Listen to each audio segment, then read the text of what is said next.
Bonus fact, there are over 500,000 active podcasts out there. That is a lot of competition if you're a small podcaster like me, small modifying my podcast in addition to myself, to find sponsorship. Thankfully, there is Podcorn. Podcorn is an easy-to-use, free-to-set-up website that connects usually small businesses with small podcasters. You keep complete control over your show. You decide who you take sponsorship from and who you don't. That way, you always honor the ears of the audience who have given you some of their time. I'm not sure I would have ever been able to get sponsors without Podcorn, which is disappointing considering what I spent on that sponsorship masterclass. You can get started today in just a few minutes. Go to podcorn.com. That's like popcorn, but podcast. Podcorn.com. For everything that makes people different across the world, there is something that makes us the same. This is called a cultural universal. Cultural universals include things like gender roles, jokes, death rituals, and mythology.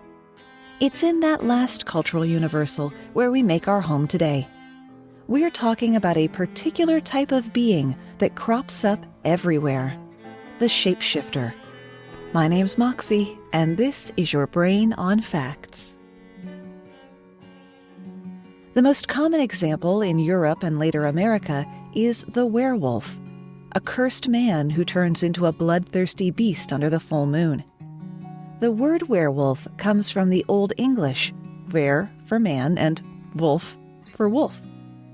D&D players and Underworld fans, please resist the urge to correct this to lycanthrope, because they're actually two different things. It has a parallel etymology from lycanthropos in the Greek for wolf and human, but it originally applied not to supernatural beasties, but to people who thought they were supernatural beasties, according to the physician Galen. When people these days present with anamorph delusions, they may be diagnosed with clinical lycanthropy. Lycanthropes can transform at will, and they have a more specific origin story than werewolves as an institution do. In Greek mythology, Lycon was the king of Arcadia, who got it in his head that Zeus was not as omniscient as people believed, and that he was just the right guy to prove it. In the most popular version of the myth, Lycon held a ceremony and feast to honor Zeus, and Zeus showed up. The main dish on the table was the roasted flesh of Lycon's own son, Nyctimus.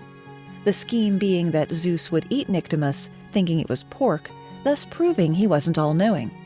Turns out he was. Rather than kill Lycon outright, Zeus turned him into a wolf and resurrected the prince who then ascended to the throne. But enough about werewolves and lycanthropes. There are 6 Underworld films if you need more of that. And even though there are many different werewolf legends in many different cultures, we're going to do our best to stay out of Europe and away from wolves today. As usual, much easier said than done. Let's spin the globe around and see where to stop.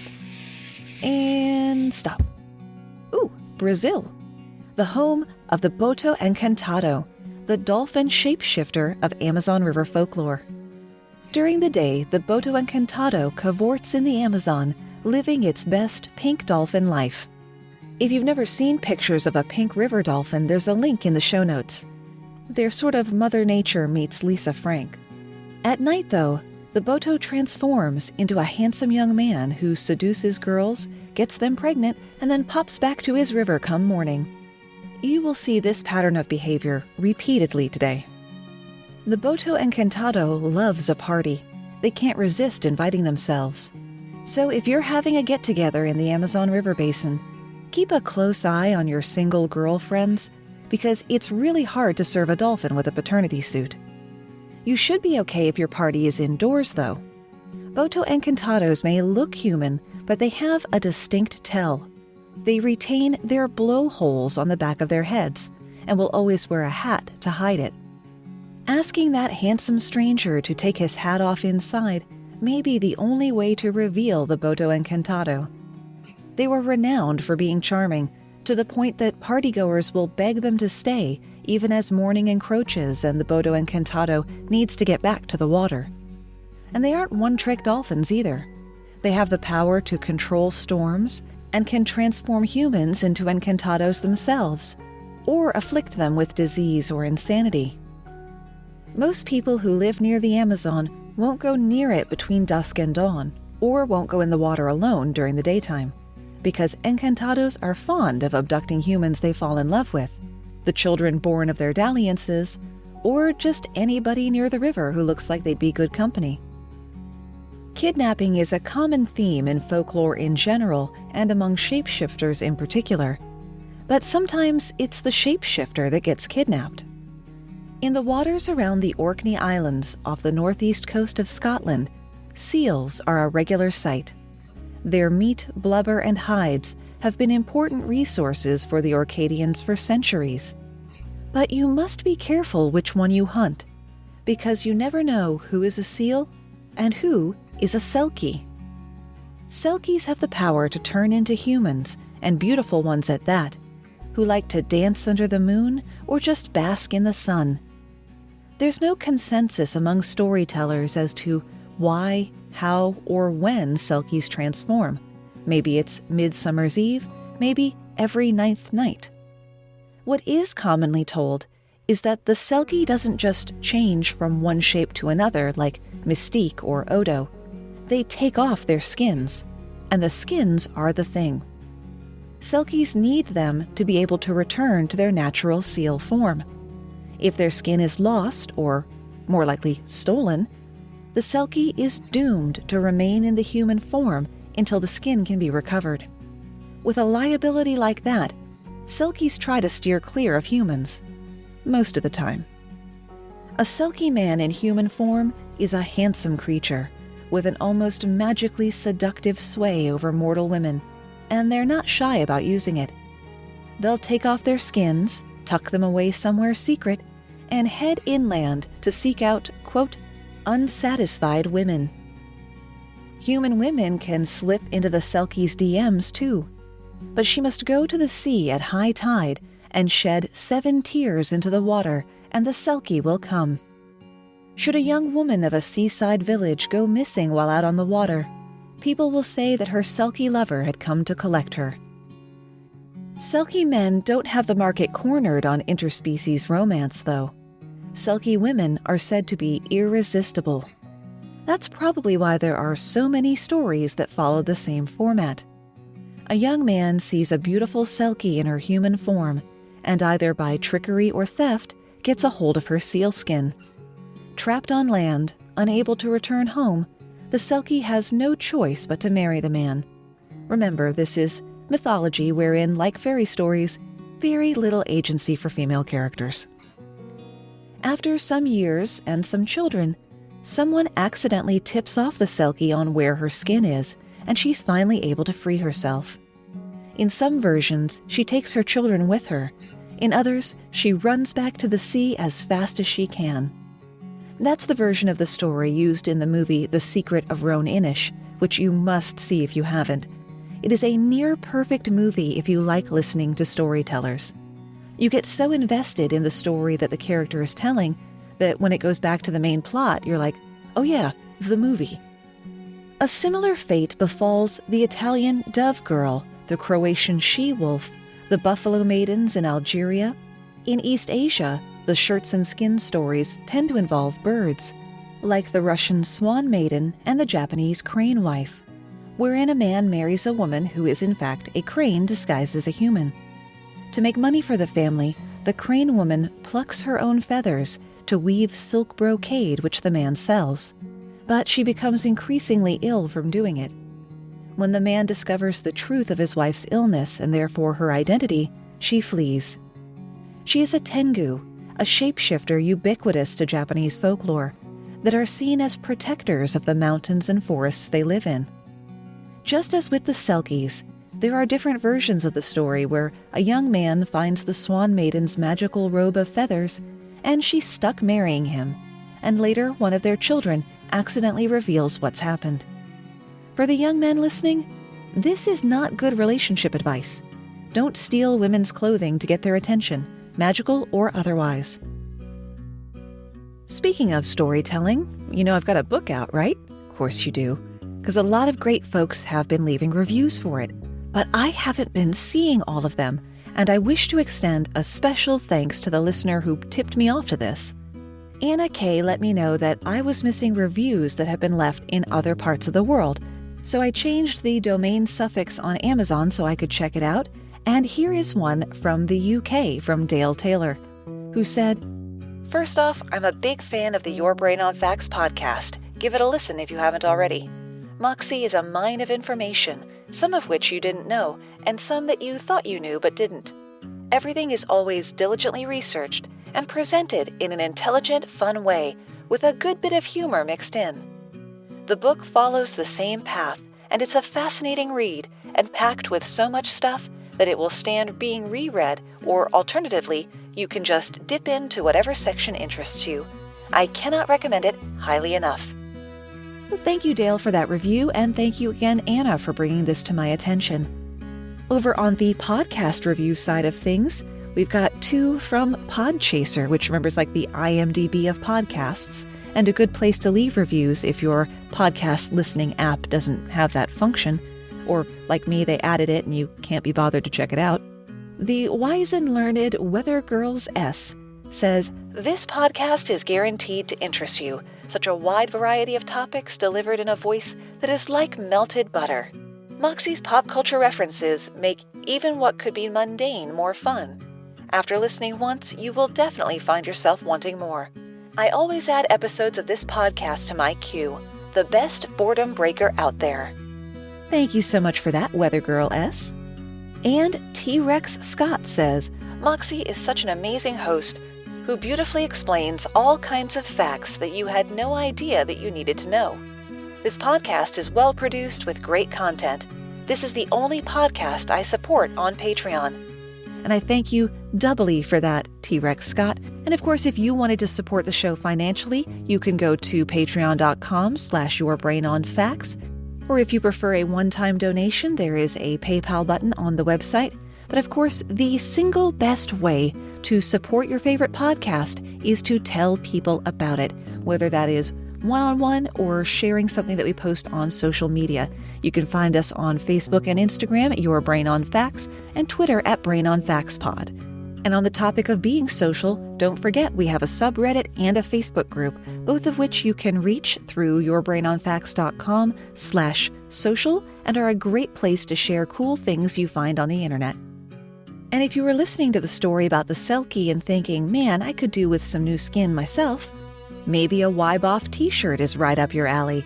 I've just put a couple new designs up at yourbrainonfacts.com/merch, which ports you over to our TeePublic page.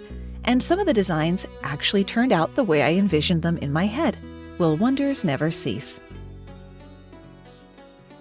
Japan is also home to one of the best known of the Eastern shapeshifters, the kitsune, which means both magical fox spirit and regular old chicken-stealing fox. Fox spirits who transform themselves into women aren't exclusive to the land of the rising sun. They can also be found in China, where the myth originated, as Hulijing, and Korea as Kuhimo.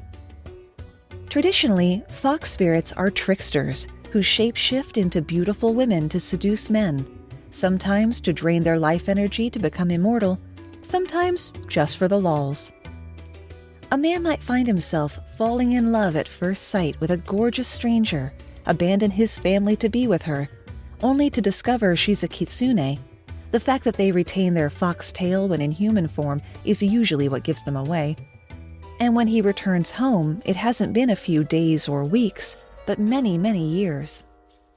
In Japan and China, the fox spirit is a spirit to begin with, but in Korea, the Kohimo begin life as normal foxes who gain power as they grow older.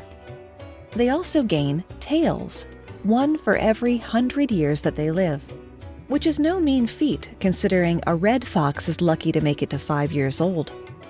The maximum number of tails seems to be 9, no matter how old the kitsune is. And of course, it is the origin of the Pokemon Ninetales. For a lot more information on kitsunes, I cannot recommend highly enough the YouTube channel Linfamy, link in the show notes.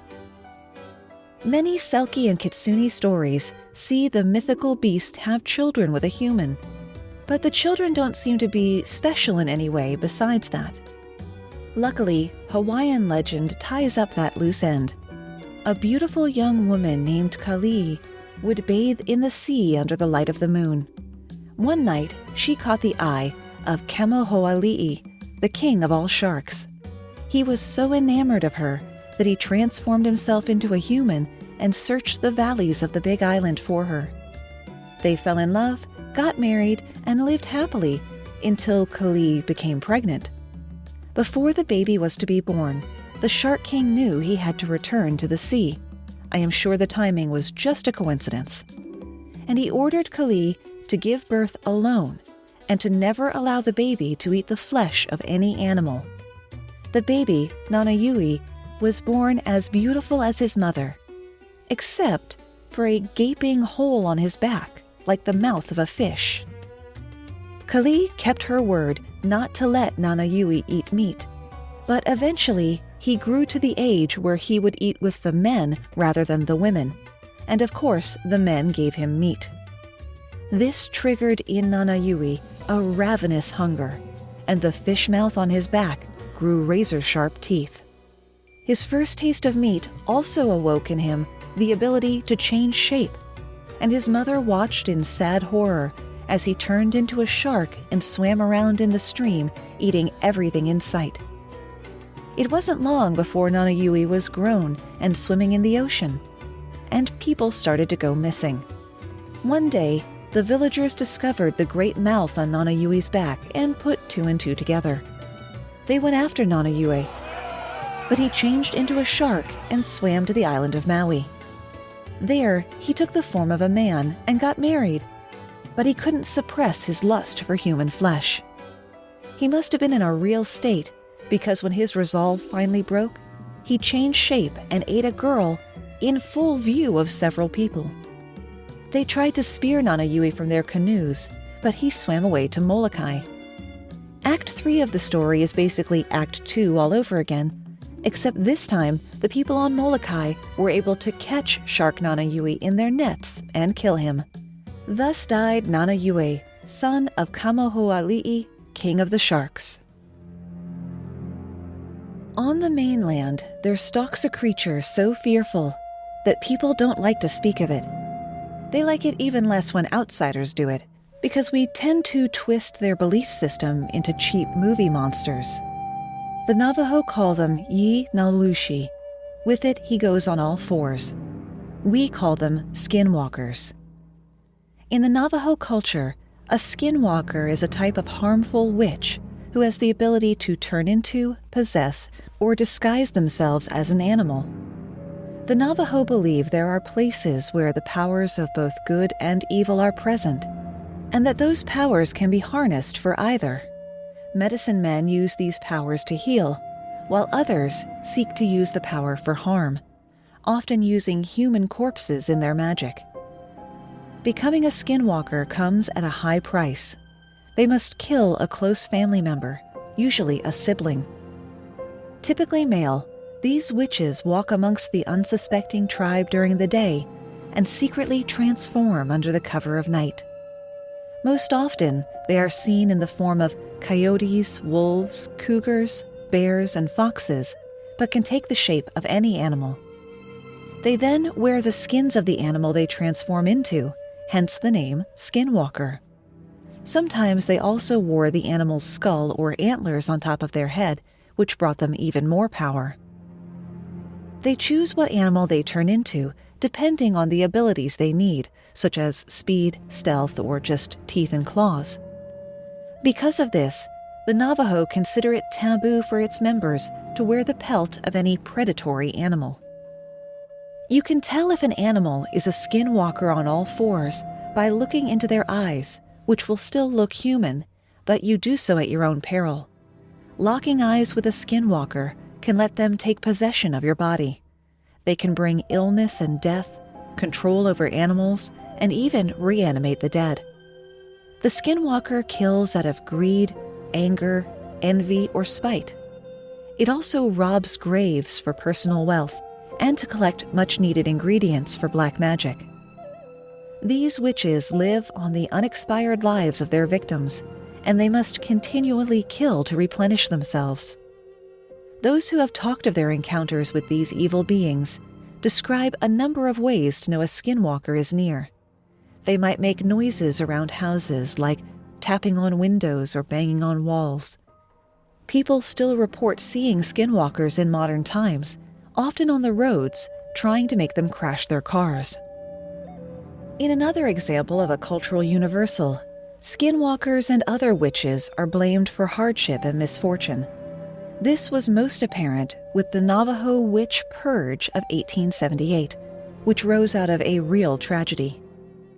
After a series of wars against the U.S. Army, the Navajo were expelled from their land and forced to march to Fort Sumner in New Mexico, in what became known as the Long Walk of the Navajo in 1864.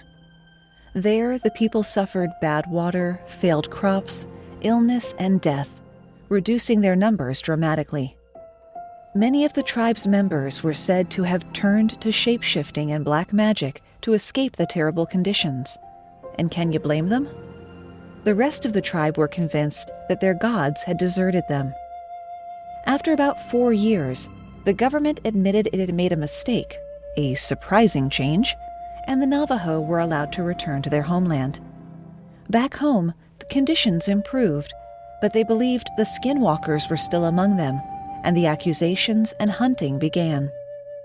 The situation came to a head when someone found a collection of witch artifacts wrapped in a copy of the Treaty of 1868. 40 Navajo people suspected of being witches were killed in order to restore harmony and balance to the tribe. Skinwalkers don't plague the Navajo exclusively. The neighboring Ute believe they have been cursed with skinwalkers by the Navajo. At one time, the Ute and Navajo fought together against their common enemies. However, later, when the Ute acquired horses from the Spanish, they began to abduct the Navajo and sell them into slavery. Later, during the Civil War, some Ute joined forces with Kit Carson in a military campaign against the Navajo. This is what ended in the Long Walk. After the Navajo returned home, skinwalkers began to attack the Ute in repayment for their betrayal.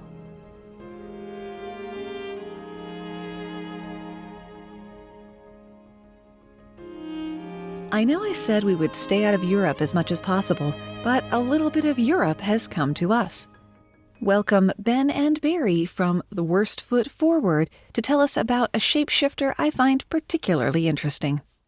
Thanks, Moxie, and hello, mighty fans of your brain on facts. I hope by the end of my contribution, your own hippocampus will have shapeshifted subtly into an organ with just a few more facts about my favourite arboreal shapeshifter.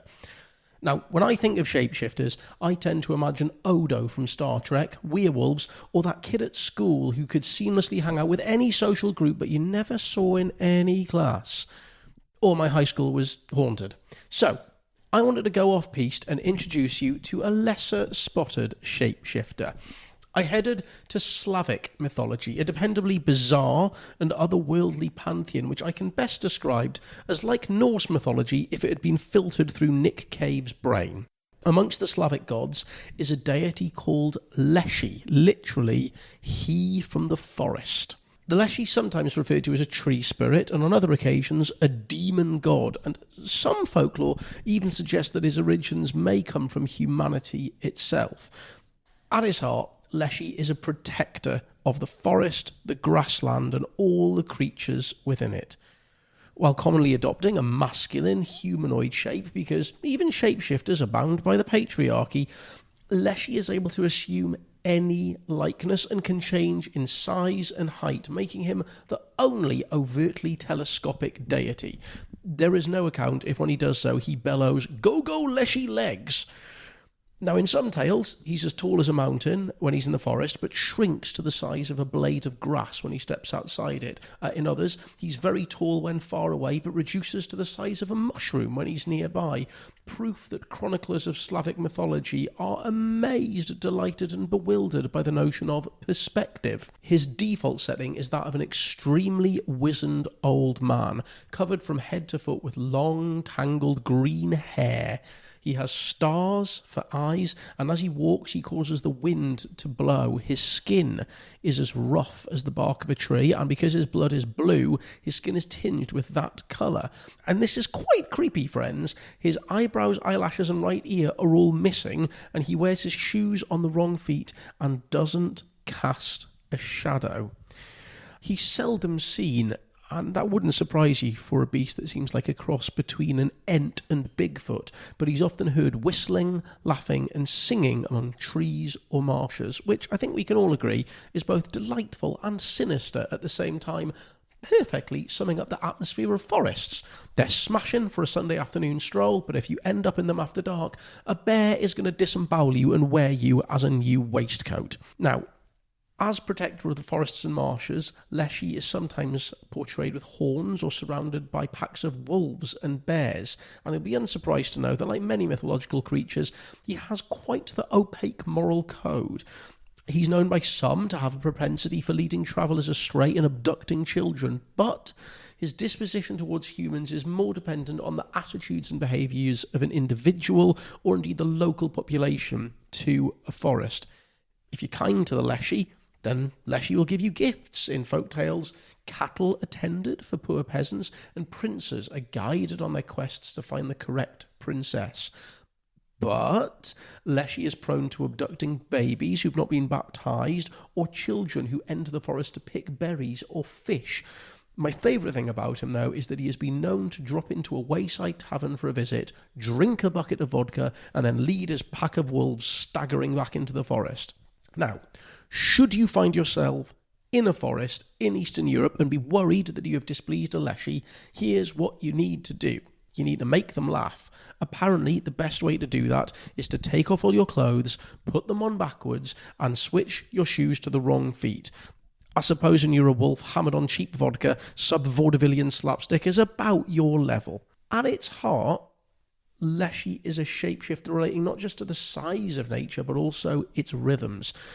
Leshy spends the winter in hibernation, then awakens in springtime to run amok through the woods, yelling and screaming and seducing any woman they find. In summertime, they're more playful, trickster-like gods who rarely harm human beings, but in the autumn they become more quarrelsome, wanting to fight and frighten off creatures and humans alike.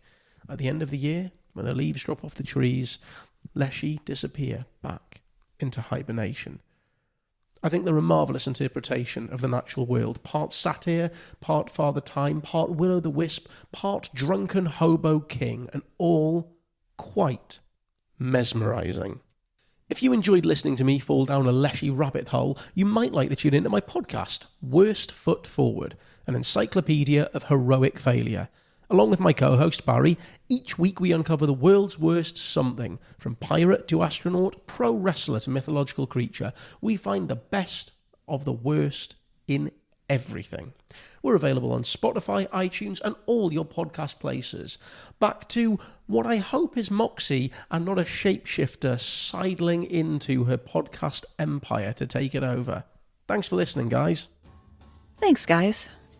Around the Horn of Africa, which is Ethiopia, Somalia, Sudan, parents warn their children not to talk to strangers, not to wander away from the lights of the house at night, and to be wary if they think they hear someone calling their name in the darkness. Where you have wolves, you fear werewolves. Where you have hyenas, you fear werehyenas. That is, of course, the English term used to lump a broad group of foreign concepts into one box. Werehyenas can be either human-born or hyenas disguising themselves as human, transforming at will with the help of a magic stick or a sprinkling of ash, or being triggered by the smell of human flesh. Werehyenas hunt alone or in groups, but they always have an insatiable appetite and a reputation for luring people out of the safety of their homes. Elsewhere in Africa, the werehyena takes on slightly different properties. In Somalia, it transforms itself by rubbing itself with a magic stick at sundown. The Sudanese version is considerably more violent and is known for attacking lovers after dark. In Morocco, all werehyenas are believed to transform every night at sunset and return to human form at dawn. All these myths share a common thread, a fear of the other, and of nature's ability to disrupt life for those who don't respect her power. Hyenas and humans have had an adversarial relationship that dates back to the earliest human presence in Africa. For millennia, cackles of hyenas, for 'tis their collective noun, have sacked villages like slightly more hairy Vikingers, killing livestock and even people. So naturally, this real threat got transmuted into the very concept of fear. Hyenas are also considered cowardly and repulsive for their incorrectly perceived nature as scavengers. One early myth originating from the Ivory Coast describes how the first hyena attempted to convince all the other animals to kill the first man and woman. Fortunately, first dog warned our ancestors, foiling hyena's plot and saving humanity. Growing out of that, the werehyena mythology centers the idea that they aren't just a threat, but a lowly, vile one at that. In some regions, this evolved into a means of isolating already marginalized people. In Ethiopian folklore, werehyenas were referred to as Boda, a term synonymous with the evil eye and connected, via a strange twist on the Christian creation story, with the lower uneducated artisan class and blacksmiths in particular. For a time, all blacksmiths in Ethiopia were believed to be Bodas, capable of wielding the power of the evil eye to transform into werehyenas at will. This belief still persists in some areas, which is unfortunate for the tiny minority of Jews who have worked as blacksmiths for centuries. Also known as Beta Israel, the Jews of Ethiopia weren't allowed to own land or attend school. This left them professions such as blacksmithing, which require no formal education.